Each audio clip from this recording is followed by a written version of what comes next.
Hello and welcome to a brand new video, and because it is Doctor Who's 56th anniversary tomorrow, and I'm at work tomorrow, so I thought I'd do a quick video of talking out of each of the Doctors, of the 5 worst Doctor stories and the 5 best Doctor stories from each of the different Doctor eras. So to start this off, I thought I'd go straight to the very first Doctor, aka William Hartnell, the original, you might say.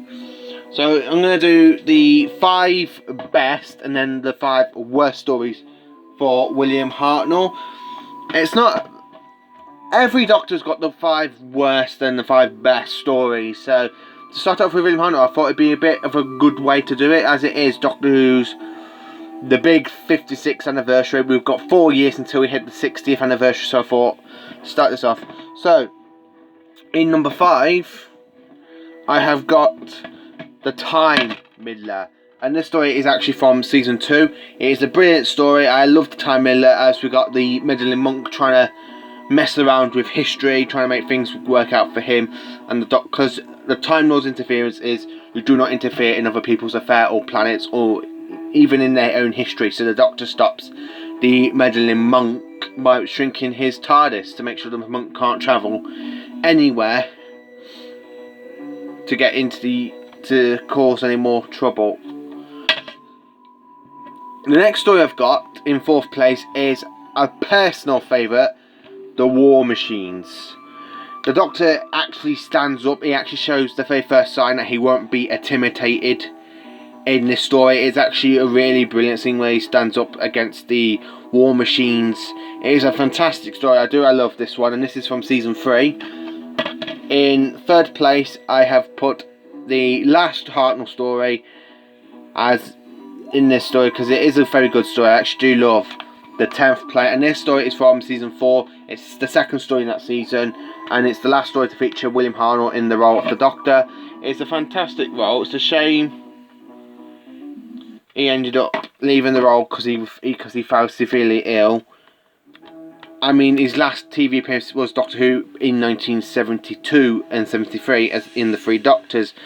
The 10th Planet is also known as the first Cyberman story, the first Regeneration story, and the William Hartnell's last story. It's a fantastic story.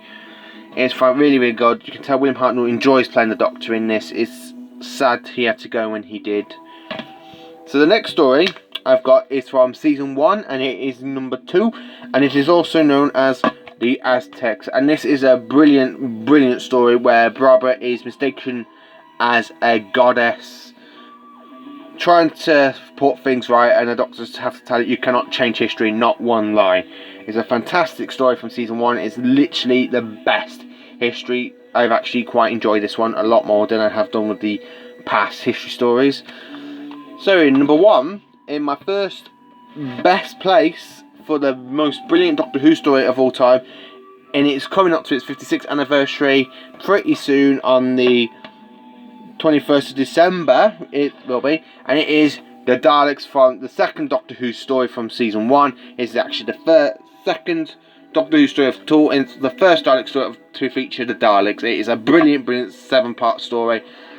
I actually do love the Daleks. It's a brilliant, brilliant story. It's the best way to introduce the Daleks, and as you can tell, they have been in, as you all know, the Daleks have been in the show a lot after this story as well, all through the Doctors of the show's history. It's been brilliant, and it started off here. Brilliant. So, as I said, now we're on to the 5 worst Doctor Who stories of all time. So, at number 5, I have put The Unearthly Child, the actual story that started off Doctor Who.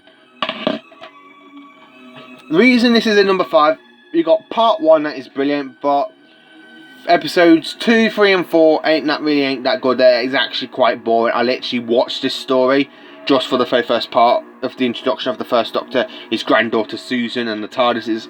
That's all it's worth watching for. It's not really worth watching for the other parts.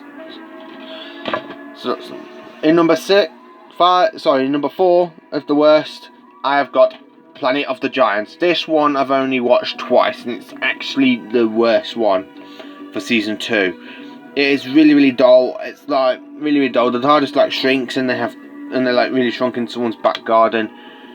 It's just not a really good story. It's God knows what whoever wrote this. Lewis Marks was written this. God knows what he was thinking. Third place, I have got The Keys to Madness. This one is 7 parts where the Doctor and each of his friends have got to go around trying to find keys to open a portal. I mean, I'll turn this off after episode 3 because it just gets really boring for me. I do not like this story at all. It's just the worst. Number 2, I have got The Webbed Planet. This story is, to be honest, it ain't really that bad, but for me, it's just not really entertaining. It's not. I think I've watched this like 3 times after I brought it, and it's just not really been that fascinating for me. The Web Planet ain't really been that fascinating. So number 1, the worst William Hartnell story of all time for me has got to be The Gunfighters. What more does I say? They go to cowboy, the Doctor needs a dentist. The music in this is dreadful. The episode, it's not a really entertaining story. I've only watched this like for part 1 and then I've turned it off. I got completely bored in it.